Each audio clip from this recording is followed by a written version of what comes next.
마라나타. 세상은 오늘 이번 절기를 주를 뭐라고 하더라고요? 부활절이라. 저는 부활절을 준비하려고 했던 건 아닌데 그것도 안에 들어있네요. 전혀 생각도 안 했는데. 아주 평범한 얘기 같지만 현실적이고 실제적인 것을 하고 싶어서 함께 오늘 이 시간 말씀을 나누도록 하시겠습니다. 자, 한번 잘 나옵니까? 자, 제목이 뭐라고요? 엠마오 두 제자가 주는 교훈입니다. 모르는 분 없겠죠? 일단은 자, 같이 읽겠습니다. 그 주제 말씀은 시작. 이는 이방인들이 복음으로 말미암아 그리스도 안에서 함께 상속자가 되고 함께 지체가 되고 함께 약속에 참여한 자가 됨이라 그랬죠. 자, 다시 한번 시작. 이르시되 진실로 너희에게 이르노니 너희가 돌이켜 어린아이들과 같이 되지 아니하면 결단코 천국에 들어가지 못하리라. 마태복음 18장 3절 말씀입니다. 오늘날 우리가 너무나 많은 생각과 자기 지혜와 자기 지식, 자기 생각에 얽매여 있어서 이제 하나님의 말씀도 가공해서 들으려 하고 하나님의 말씀도 이것저것 자신의 마음에 드는 것으로 조제해서 들으려고 하는 경향 때문에 이 말씀을 했는데요. 자, 본문은 이것입니다. 누가복음 24장. 자, 열어보시기 바라겠습니다. 24장입니다. 엠마오로 가는 두 제자 다 알 것입니다. 노래도 있죠. 잘 보입니까? 몇 절에서 몇 절에도 있어요? 13절에서 35절. 제가 남을 거 따가지고 올렸거든요.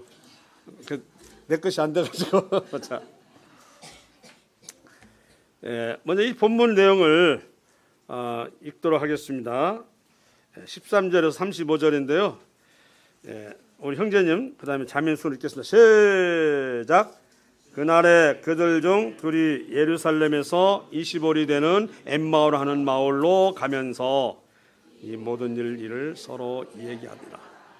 그들이 서로 이야기하며 문의한 때에 예수께서 가까이 이르러 그들과 동행하시나 그들의 눈이 가리워져서 그인 줄 알아보지 못하거늘 예수께서 이르시되 너희가 길 가면서 서로 주고받고 하는 이야기가 무엇이냐 하시니 두 사람이 슬픈 빛을 뜨고 머물러 서더라. 그 한 사람인 글로바라 하는 자가 대답하여 이르되 당신이 예루살렘에 체류하면서도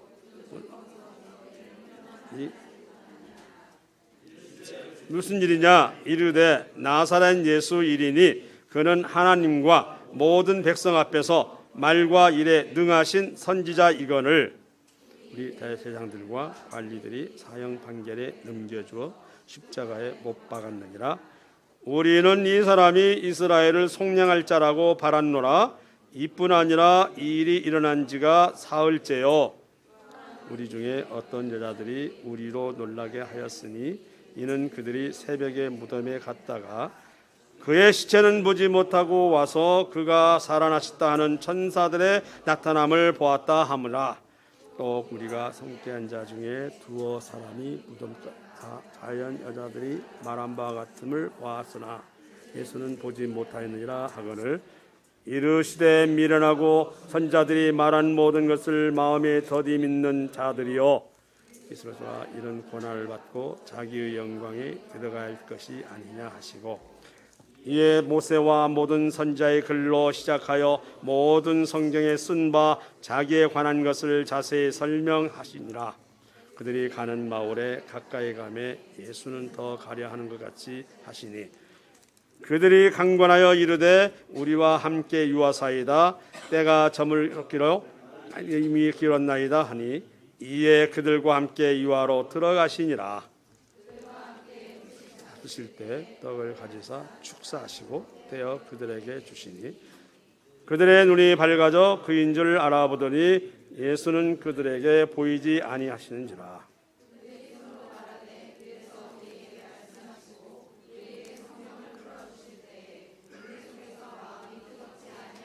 하고 곧 그때로 일어나 예루살렘에 돌아가 보니 11 제자 및 그들과 함께한 자들이 모여 있어 말하기를 주께서 과연 살아나시고 시몬에 보이셨다 하는지라.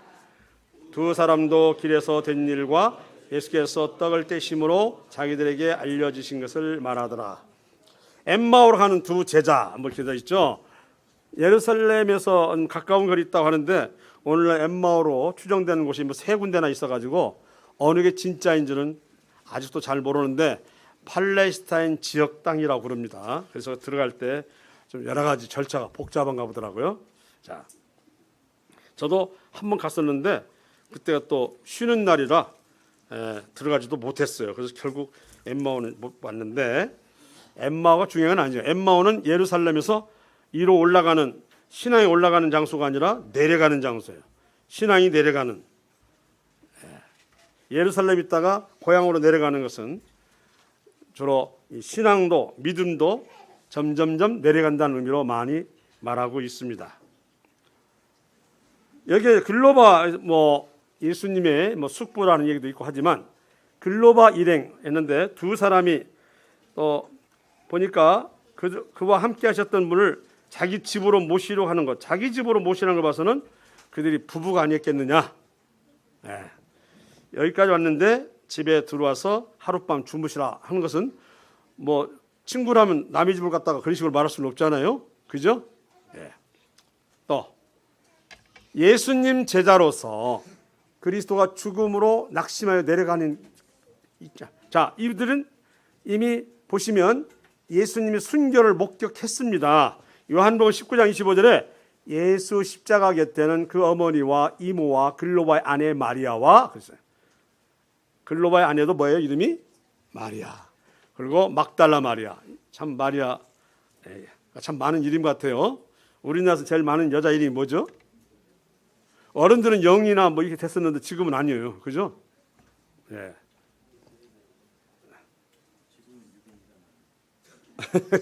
예, 지금은 유빈이가 많다고 없는 이름을 댔어요.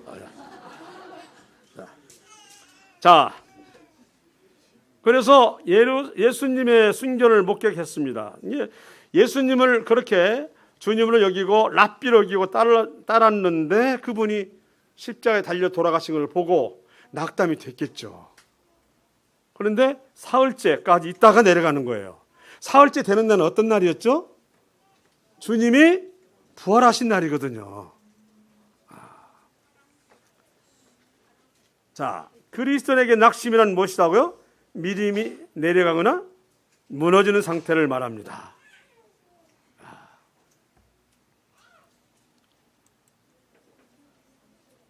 자,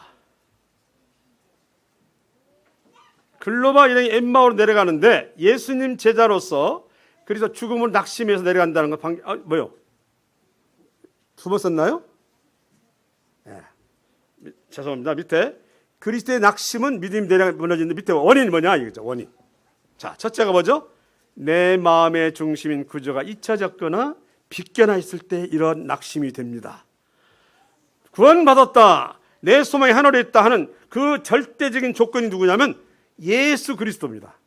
그분이 내 안에 아들의 영으로 있다. 아들의 영은 성령님입니다. 있을 때 바로 그것이 나에겐 구주라 되고 그 주님이 있을 때 신앙생활도 유지가 되고 그리고 힘차게 그리고 생동감 있게 섬길 수 있는 건데 그게 어떤 일인지 몰라도 잊혀지거나 빗겨나 있을 때는 그리스도는 낙심이 돼서 낙심이 되면 용기를 낼 수가 없고 어떤 일이 진척이 안 되고 또 그 일에 재미가 없고 기쁨이 없어지는 것을 의미합니다. 또는 여러 일이나 현상으로 내 생각이나 마음이 함몰될 때 완전히 거기에 묶여져 가지고 주님에 대해서 교회에 대해서 말씀에 대해서 생각할 여지가 없을 때 낙심이 된다는 거 다 아시죠? 또 원인 계속하겠습니다. 절박한 상황이나 사건 등을 자력으로 해결하라고 열중할 때 또한 신앙상의 낙심이 됩니다.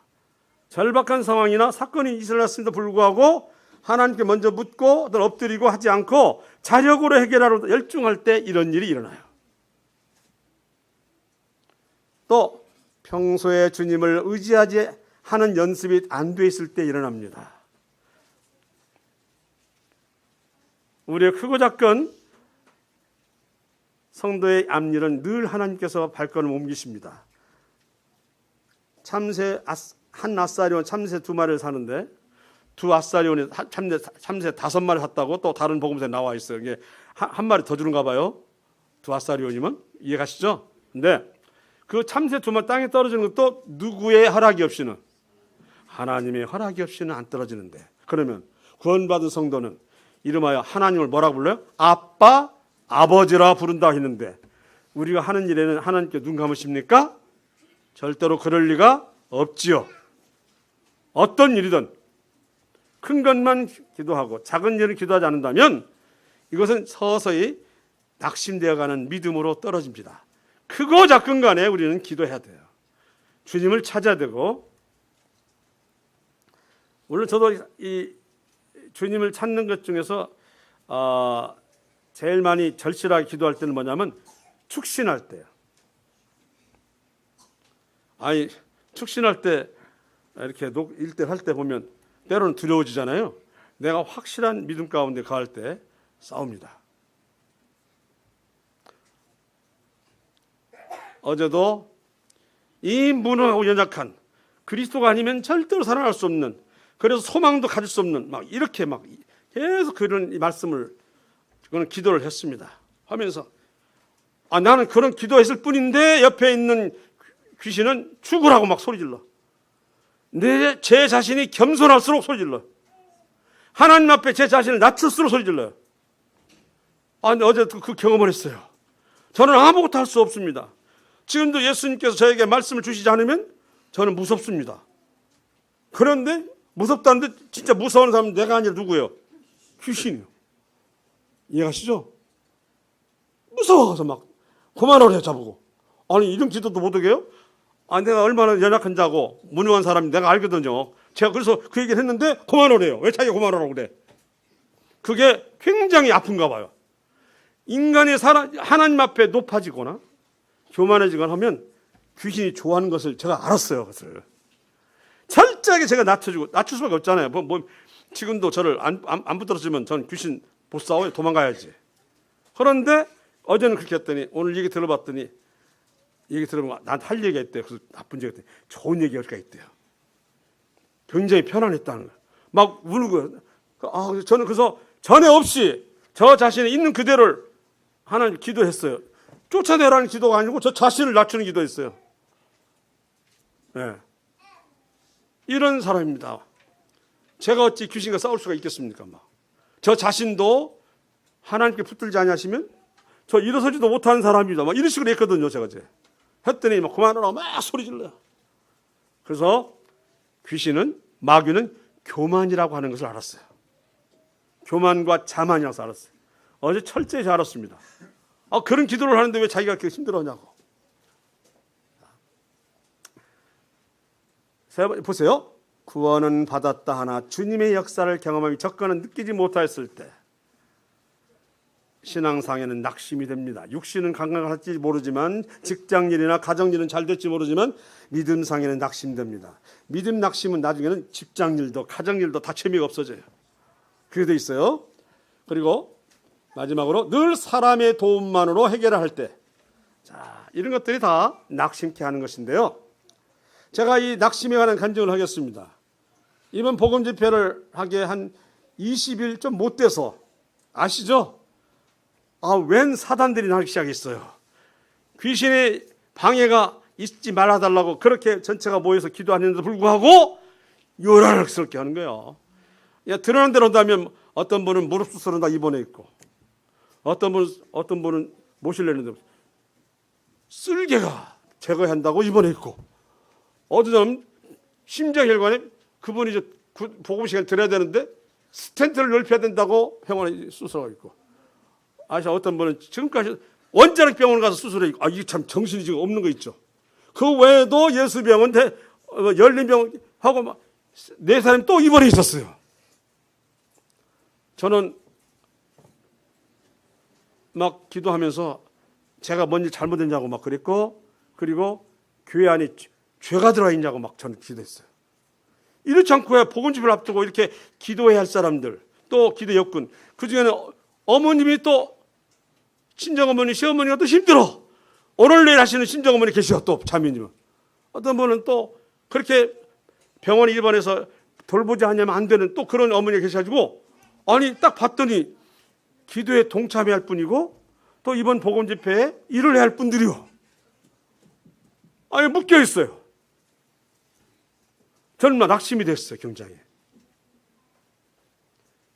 그래서 막 서울로 뭐 때는 광양으로 뭐 남으로 막 뛰면서도, 그런데도 복음 집회 하니까 뭐 해야 돼요? 영혼들을 찾아가야 하잖아요.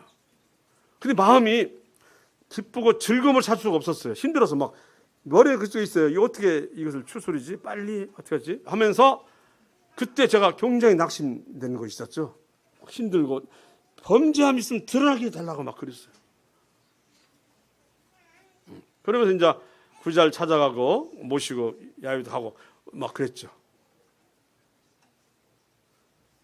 근데 놀라운 것은 약속을 받으면 약속하는 사람마다 참석한다는 거예요. 또 그런 와중에 또 정신이 없는데 참석한다는 거예요.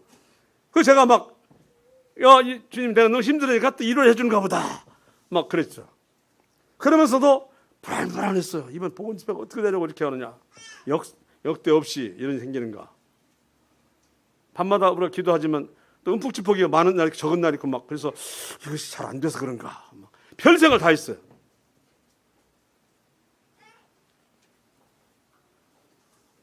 그리고 자칫하면 복음 집회의 분위기가 망쳐지는 것인가? 뭐 이런 생각도 해면서, 복음 집회에 대한 준비 과정들이 절차나 그래서 차례가 잘 안 되질까? 막 이런 생각들이 같이 어우러져가지고 사실 좀 붕 떠서 다녔다고 해야 되나? 정신없는 20일을 보낸 것 같아요. 그런데 놀랍게도 수술한 분들이 빨리빨리 퇴원하시는 거예요. 나서면서, 치료하면서, 치유되면서 빨리빨리 퇴원. 복음 집회 열기 전에 막 퇴원 거의 다 하신 거죠. 이해가시죠?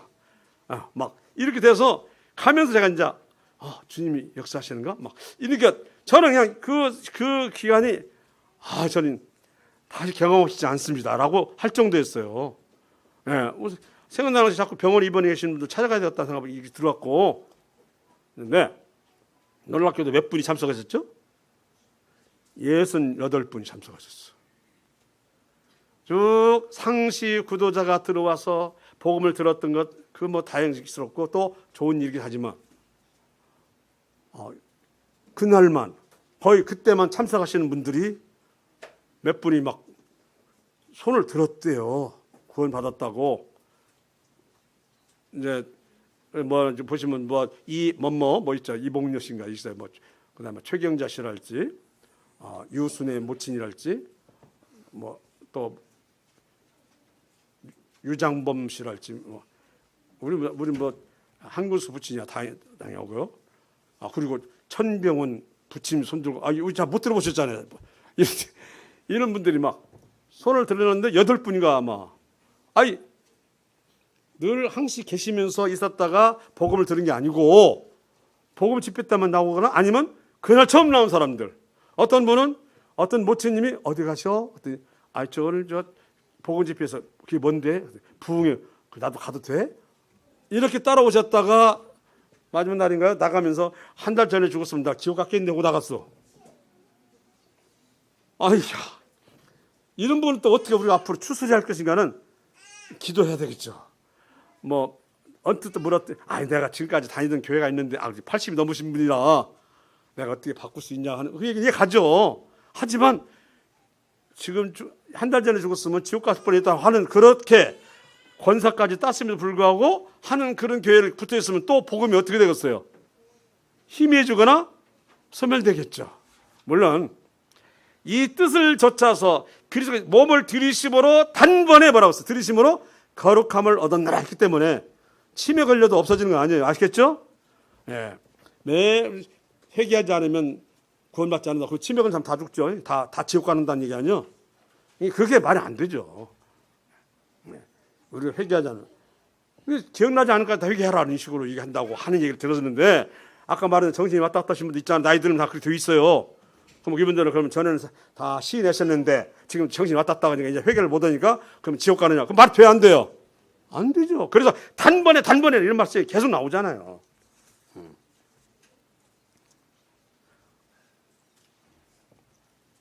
단번에 제사를 드리시고 단번에 성소로 들어갔으므로 다시는 죄와 불법을 기억지 아니하겠고 나오시죠. 그 다음에 죄를 사했으므로 다시 제사 드릴 수 없다고 계속 나와. 이런 말씀이 단번에 드려서 단번에 거룩함을 입었다, 단번에 구원함을 받았다, 이 나오는데도 불구하고 지금도 수많은 교파교회는 지금도 회개 다 하지 못하면 지옥 간다고 얘기를 한다 이 말이에요. 그래서 요양원에 계시는 분들 상당수는 지옥 가는 걸 수밖에 없잖아요. 권사를 땄어도 이게 말이 돼 안 돼요? 안 되는 거잖아요. 우리가 받은 이 복음이 얼마나 정확한지. 그런 놀랍게 이렇게 역사하심을 보고 제가 이런 생각을 했어요. 그럼 내년에도 이와 같은 어려움을 주고 영혼들이 오기를 바라냐? 아니요? 했는데 우리 자매님들 이렇게 힘들면 나 애기 안 낳고 싶어요. 근데 애기 낳고 한 6개월쯤 지나봐요. 또 뭐라고? 슬그머니 애기 하나 더 낳아야 되는 거 아닌가? 하는 것처럼 저도 그런 고통이 있어도 영혼들을 보내주신다면 하겠습니다는 말이죠. 서서히 또 바뀌어가는 거 있죠 또. 네.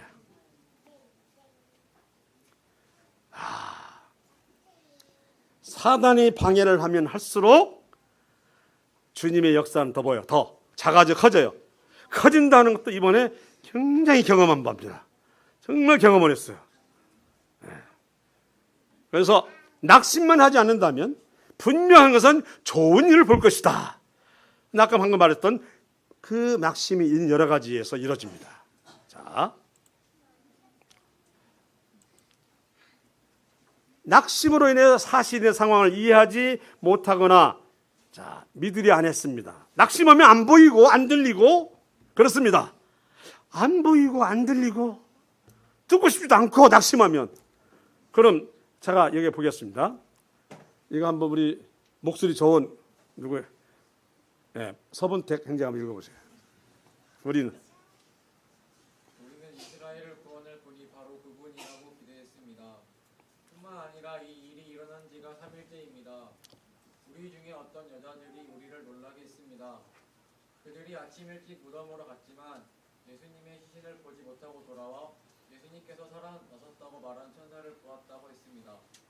우리와 함께 있던 사람들 중에 어떤 사람들이 무덤으로 달려갔는데 그 여자들이 말한 대로였고 예수님을 볼 수 없었다는 것입니다. 그러자 예수님은 그들에게 말씀하셨습니다. 너희는 어리석고 예언자들이 말한 것을 더디 믿는구나. 그리스도가 이 모든 고난을 받고 그의 영광에 들어가야 할 것이 아니겠느냐.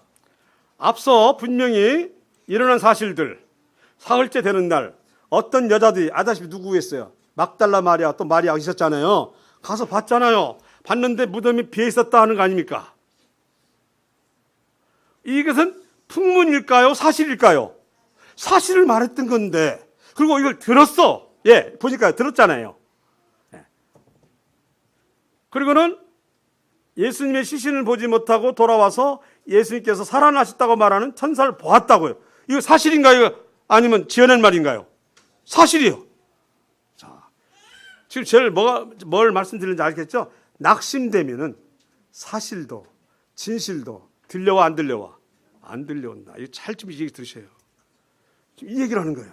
우리가 믿음 안에 있으면 분명한 사실은 사실로 들리고 진실은 진실대로 들려지게 되는데 이게 낙심되어 있으면 풍문으로 들리는 거예요. 풍문으로 들려갖고는 내 마음에 걸음이 안 되고 내 마음에 용기가 안 되는 거잖아요.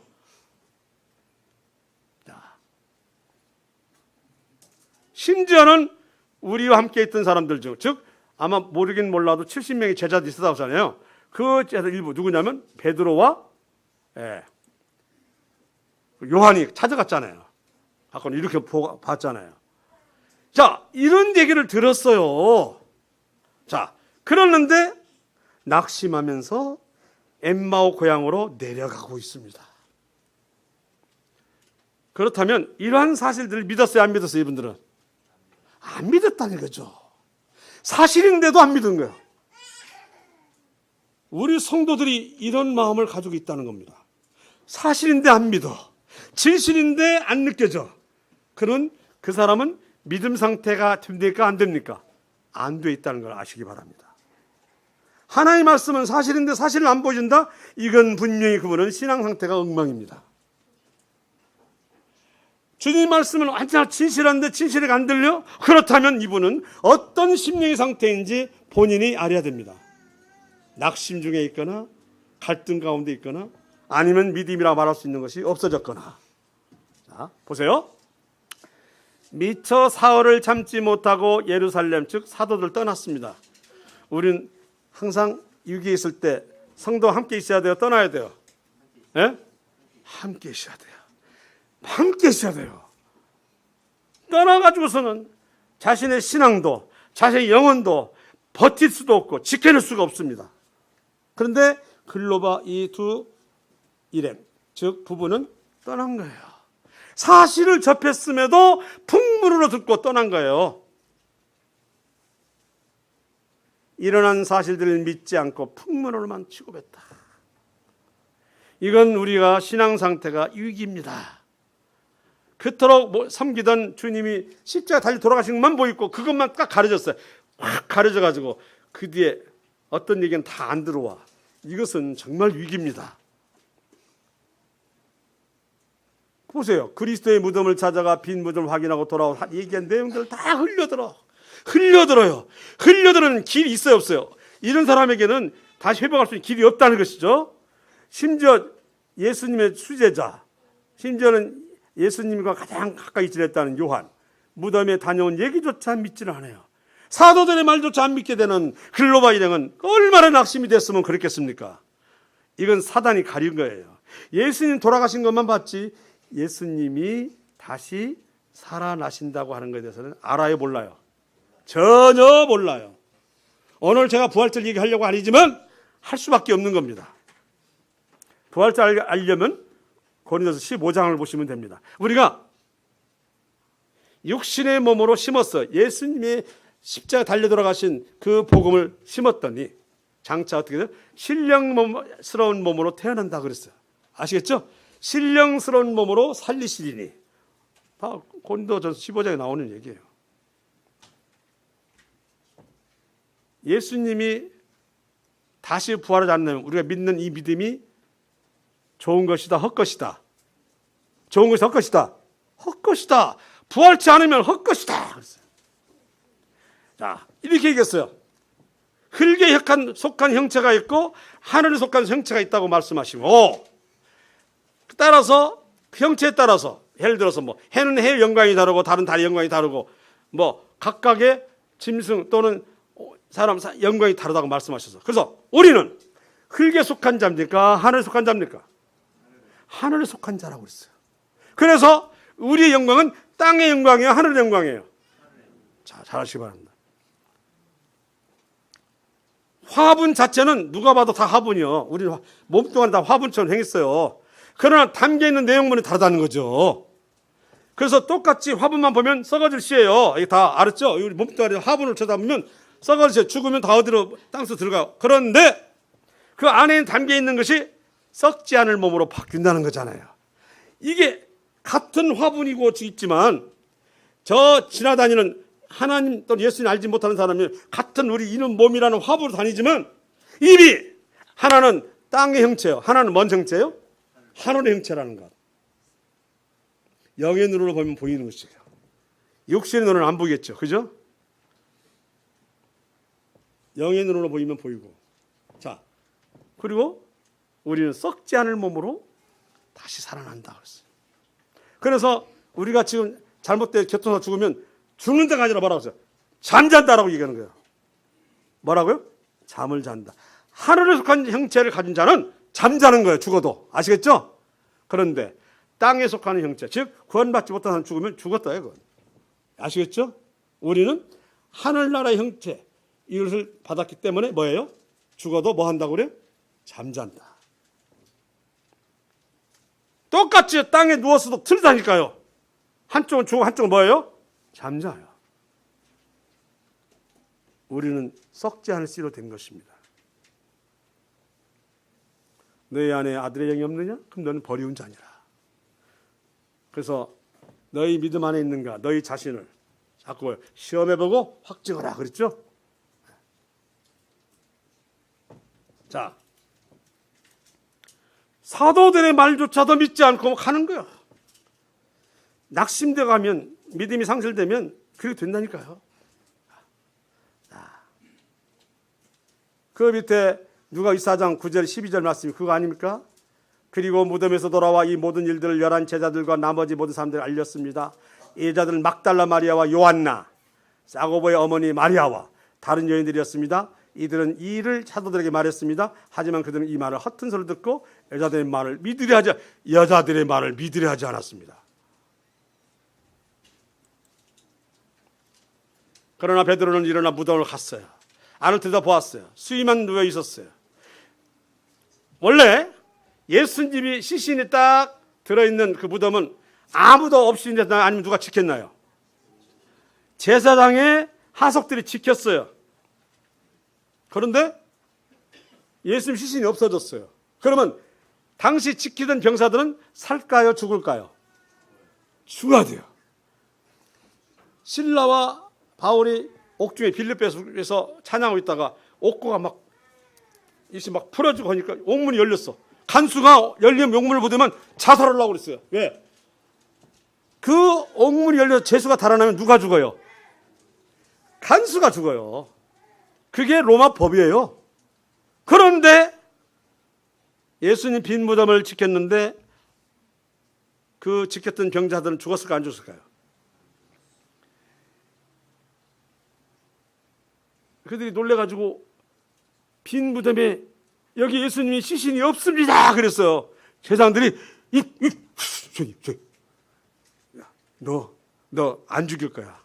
내가 너한테 얼마 줄 테니까 입 다물어. 뭐라고 하는지 아세요? 예수님의 제자들이 훔쳐갔다고 하라. 그 병사들은 보초도 잘 못 쏘고는 목숨도 살고 돈도 벌었어. 이 말은 뭐냐면 그게 예수님이 부활하신 상황들을 너무 구체적이고 사실적으로 표현하는 거예요. 아시겠죠? 그거는 누가 물으면 예수님 제자들이 시신을 가지고 훔쳐갔다 하라. 이렇게 하는 거 아니야. 그 부활한 영화 보면 이것을 이제 백부장 클라비에서 듣고는 이제 그걸 찾아간다는 거 아니야. 이렇게 지켰는데 어떻게 시신이 훔쳐가게 되겠냐. 이 말도 안 된다고 혹은 이제 찾아냈다는 거 아니야. 백부장이. 자, 보겠습니다. 이렇게까지 증명해 보였는데 불구하고 이 사람들은 귀가 딱 사실도 진실도 안 들려. 그냥 낙심해서 가. 우리 구원받은 성도는 언제든지 이런 상황이 될 수 있어요. 일어난 어떤 일 때문에, 자신의 관련되는 슬픔 때문에, 근심 때문에, 어려움 때문에 이럴 수 있어요. 그런데 이 일이 어째서 헤어나지 못하는 것인가? 내서 보겠습니다. 생전에 예수님께서 하신 말씀을 등한히 하는 것은 오늘날 성경 읽기를 등한히 하는 것을 보이면 예수님이 분명히 말씀하셔. 나는 잡혀서 그랬어요. 침뱉음을 당하고 채찍에 맞아 죽으리라. 그러나 사흘 후에는 뭐한다? 부활을 했어 안 했어요? 이 글로바 일행이 믿지 않은 것은 우리 자신도 마찬가지예요. 성경을 보고 이것에 대해서 등한히 하는 거 마찬가지예요. 그런 사실을 듣고도 몰라. 풍문을 듣는다는 것은 우리 자신도 마찬가지예요. 성경의 말씀이 사실인지 진실로 들리지 않는지, 어떤 부분은 들리고 어떤 부분은 안 들리고, 그렇다면 그 사람은 글로바 일행이에요. 아시겠죠? 성경 말씀 어느 것도 위배된 것이 있어요 없어요? 없어요. 저는 이런 얘기했죠. 우리 믿음 가운데 유명한 천재성 가진 존 넬슨 다비가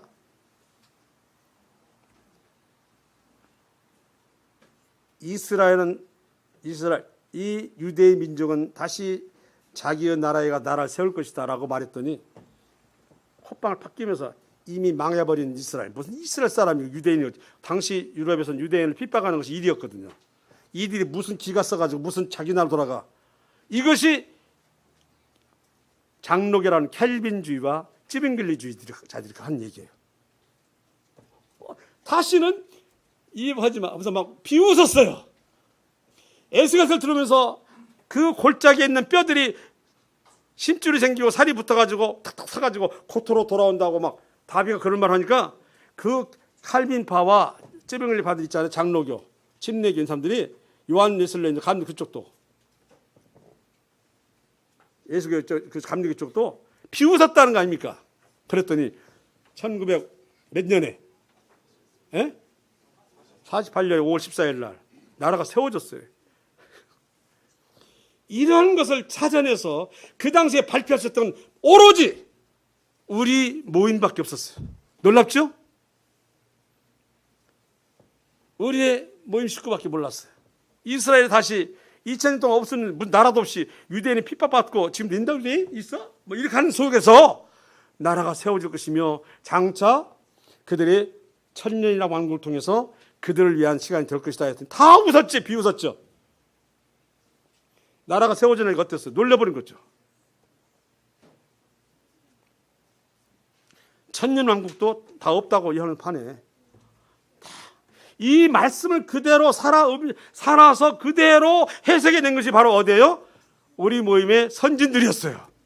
소위 조지 물러 같은 막 성경 협회를 만들어가지고 막 전하고 넬슨 다비는 4개국, 5개국으로 성경을 번역하고 끝없이 글을 써서 보내고 그 당시에는 그분의 글을 읽지 않으면 강단에 말할 수 없을 정도였다고. 왜? 너무 놀란 얘기만 쓰니까. 아무나 보이지만 저는 생각을 합니다. 존 넬슨 다비나 이런 조지 물러 이분들은 하나님 계시를 주었다 안 주었다? 주셨기 때문에 그러잖아요. 그렇게 해석할 수 있는 사람이 없었는데 우리의 선진들은 바로 성경을 제대로 해석할 줄 알았던 그때 그 운동이 뭐냐면 형제운동이라고 해서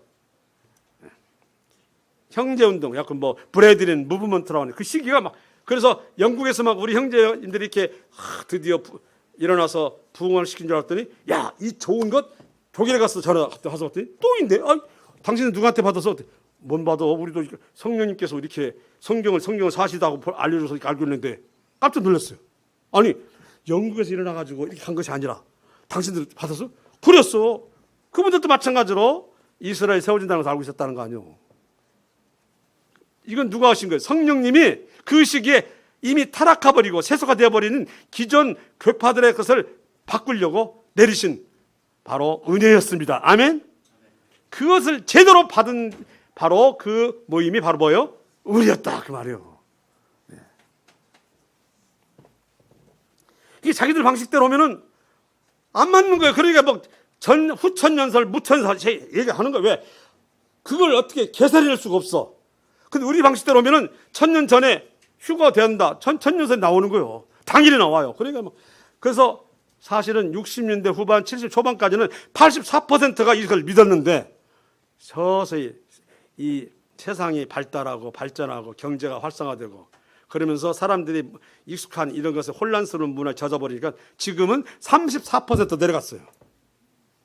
그 사실 믿는 사람이. 교파교회가 합쳐서 그래요. 다행히도 그래도 있는가 봐요. 이 사람들을. 자, 읽겠습니다. 말씀을 등한히 하면 여기 나오는 글로바의 랭차는 그리스도의 죽으심과 부활하심을 믿지 못하고 생각지 않습니다. 잘 생각하셔야 돼요. 우리. 또한 자기의 생각이나 지식 혹은 지혜로 판단하거나 이해하려 들거나 또는 다른 사람 의견을 권면을 무시하는 것 이거 자신의 신앙을 죽이는 것입니다. 말씀보다 앞서 나가거나 생각이 많으면 안 됩니다. 자, 하나님 말씀을 통해서만 가능하다. 이 읽은 내용은 시간이 없어서 보면 뭐냐면 이 글로바 이 부부가 이리로 내려가는데 누군가 같이 합류했어요. 그 누군지를 몰랐어요.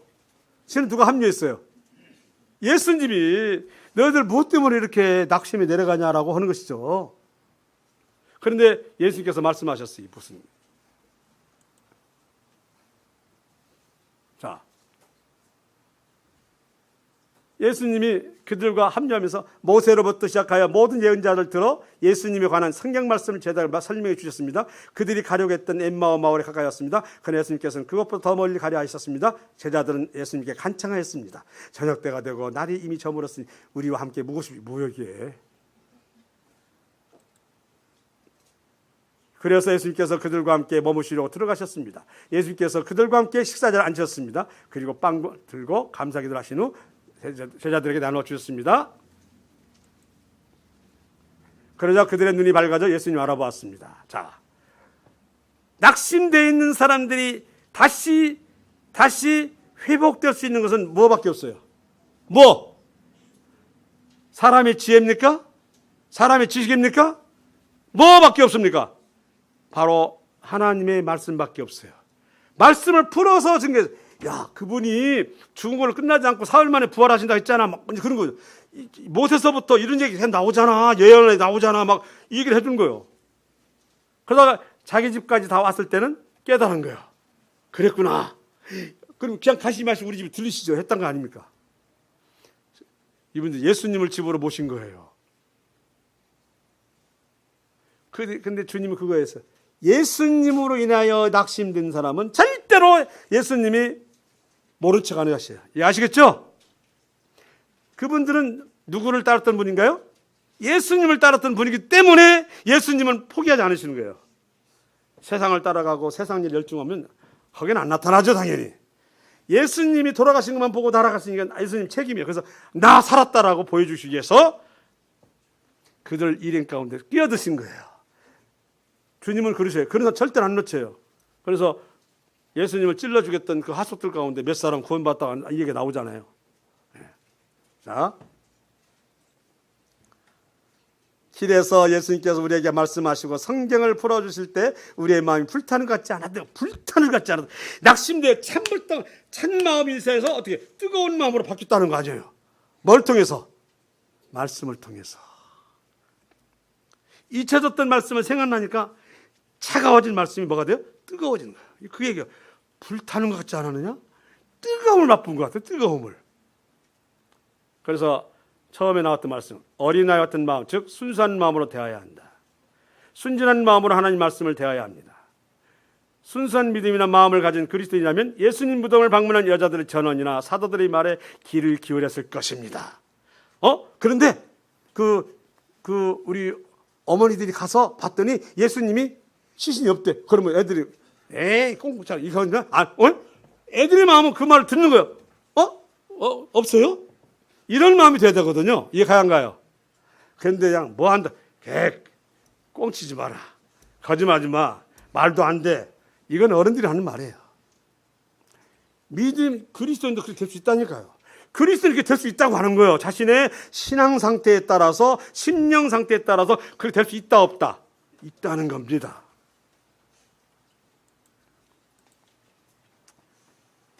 이거 잠깐 짚어갈래. 마리아 일행들의 말을 무시한 태도.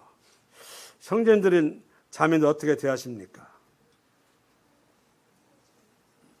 저는 제가 이 자리에 있었던 것은 하나님과 우리 그리스도의 덕일 뿐만 아니라 우리 안사람의 덕이라는 거 항상 얘기합니다. 제가 37년간 인문계 고등학교 한 1년 실업계 있다가 빨리 왔지만 있었습니다. 인문계는 7시 30분까지 출근을 해야 돼. 어떤 날은 집에 오면 11시요. 야자도 하고. 전라고 있을 때는 야간 자율학습도 하고 일요일로 나갔어요. 그러니 신앙이 어떻게 되겠어요? 그런데 집에 오면 우리 안사람이 얘기를 해줘요. 가정에서요, 형제나 자매나 그 권위를 놓치지 않으려면 신앙적인 태도로 보이시면 됩니다. 다른 육신적인 인생 이런 것을 갖고 보여줘갖고는 별로 그렇게 인정받거나 권위롭지 않은데 신앙적인 것, 제 안사람을 제가 무시하지 못하는 이유가 거기에 있어요. 제가 와서 보면 이런 얘기 전에 해주는데 안사람이 그것도 집에만 있었으면 들리겠습니까? 어떻게 했어요? 주중에도 나가서 같이 교제도 하고 또 만나서 봉사도 하다 보니까 이런저런 얘기를 들려서 제가 오면 들려줍니다. 그럼 저는 기도도 하고 또는 찾아가기도 하고 쉬는 날. 이해가시죠? 제 생활상으로 봐서는 주중 집회도 간신히 참석한 사람이 뭐 소식을 알겠어요? 전혀 모르지. 그런데 얘기를 해줬어요. 신앙은 저보다 유일하고 저는 항상 인정을 했습니다. 우리 자매님들이 가정에 살려면 하려면 이래야 됩니다. 남편을 살리는 방법은 뭐냐면 그래요. 교회 주중에 있었던 일을 함께 참여하고 교제하면서 그래 있었던 일을 퇴근하고 오면 남편에게 들려주는 일입니다. 아멘? 아멘요. 그런데 아무도 안 들려주면 전혀 집에서 아무것도 안 하는 것처럼 생각해서 남편이 자, 집에서 뭐 됐어? 뭐 했냐고? 그런데 저는 그렇게 할 수가 없어요. 오면 이게 그만큼 집사람이 어떻든 교회 안에 주중에 활동했다는 얘기 아니에요. 찾아가면 신방됐다고 따라갔다는 얘기고. 이거 하기 때문에 얘기를 들려주는 거예요. 그래서 저는 이 자리에 제가 장로가 됐던 것은 다 그래서 하나님이 우리 자매를 통해서 했던 거예요. 그런 자매를 저는 어떻게 무시하겠어요? 무시를 못하죠. 제가 무시를 당하기는 해도. 그런데 문제는 그거였다. 우리가 가정에서 마찬가지예요. 자칫하면 그럴 수 있어요. 내 생각을 하려면 막 그럴 수 있어요. 자네는 뭐디요? 이럴 수 있는데 우리 자매들 잘 들으세요. 남편 살리는 방법인데 이겁니다. 교회 안에 있는 이들 같이 교제하고 활동하고 하면 풍성해진 교회 내용들을 남편 오면 들려주는 겁니다. 그러면 자매가 어떤 일을 했는가 알 수도 있고, 그리고 형제는 그 말씀을 통해서 기도하게 되고, 어떤 형제가 어려우면 가서 찾아가게 되고, 또는 돕기도 하고. 정말 우리 그리스도인도 남편도 아내하기 다릅니다. 나름이다. 딱 돼요. 부부간에 인정을 받으시려면 신앙적으로 얘기하십시오. 그 앞에는 막 깔불 같아도 자기가 양심이 찔려요. 우리 자매님들, 그래서 형제가 오면 이런 얘기 저런 얘기 해주세요. 교회 이런 일이 있었다 저런 일이 있었다 해주세요. 이게 좋은 일입니다. 누가 아프고 어떤 일이 있다 해주고 기도해달라 하고. 그러기 위해서는 집에 계시는 분 같으면 교회에 같이 이러면 되잖아요. 그러면 알아듣잖아요. 눈을 보기도 하고. 그렇게 하면 풍성하게 교제가 될 수 있다. 이렇게 하는 자매를 형제가 무시한다고? 있을 수가 없죠. 형제가 딸리는 당상 영적으로 안 돼요. 제가 권하고 싶은 것이고, 형제는 마찬가지입니다. 자, 보겠습니다. 성령 충만이나 성령 안에 거할 때, 자, 우선 에베소 5장 보실까요? 에베소 5장. 우리 구원받은 성도들이 읽어야 될 바로 서신서가 뭐죠? 예, 에베소입니다.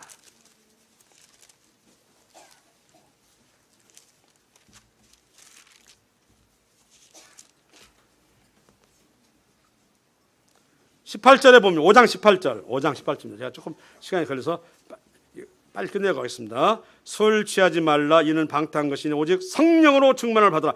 술을 마시면, 저도 마셔서 알아요. 평소에 없던 용기가 나오고 괜히 그냥 만용이 생겨. 그러면 하늘도 막 돌짝만해지고 뭐 한다고 하니 이만큼 사로잡힌다 이 말이에요. 그래서 막 사람이 담대해지고 용기가 생겨. 성령이 충만하면 그렇게 돼요.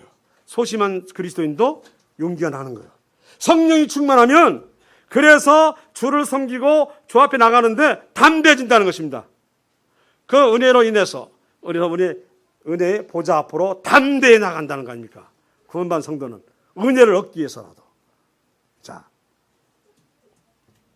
여기 보면 그 밑에 이름하려고 그러면서 22절, 아내들이여 자기 남편의 복종하기를 죽게 하듯 하라. 이는 남편이 아내의 머리 되면 그리스도께서 교회의 머리 된 것 같음이니 그가 바로 몸의 구주시니라. 또 25절, 남편들아 아내 사랑하기를 그리스도께서 교회를 사랑하시고 그 교회를 위하여 자신을 주심같이 하라. 그리고 28절 읽겠습니다. 이와 같이 남편들도 자기 아내 사랑하기를 자기 자신과 같이 할지니 자기 아내를 사랑하는 자는 자기를 사랑하는 것이니라. 아내를 깔보면 형제들을 깔보는 거예요. 똑같은 거예요. 여기서 에이 자매들이 가서 봤다고 에이 하고 무시하면 자기가 무시당한다고. 누구한테? 주님으로도 무시당해요. 주님부터 무시당한다고. 네가 자매들이 하는 그것을 네가 그렇게 깔봐? 난 너를 무시할 거야. 그리고 또 잘 보세요. 30절부터 보겠습니다. 같이 읽겠습니다. 시작. 우리는 그 몸의 지체임이라.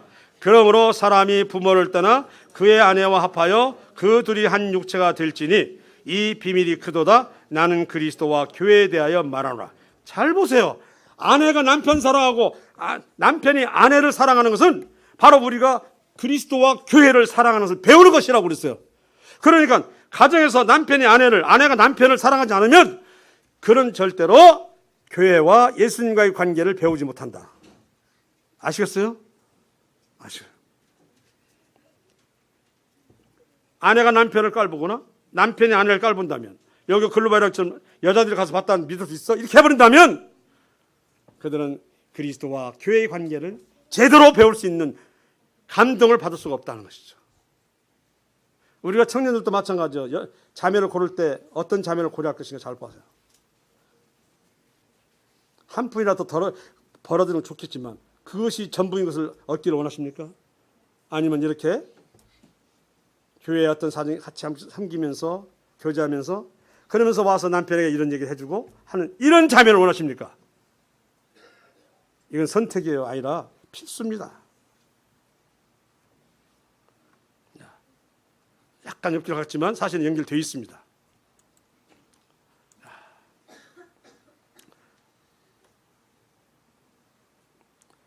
시간이 없어가지고 여기서 끝내려고 다음에 하려고 했더니 못 하겠네요. 13분이 다 할까요 말할까요? 말씀 없으신 분 끝내겠습니다.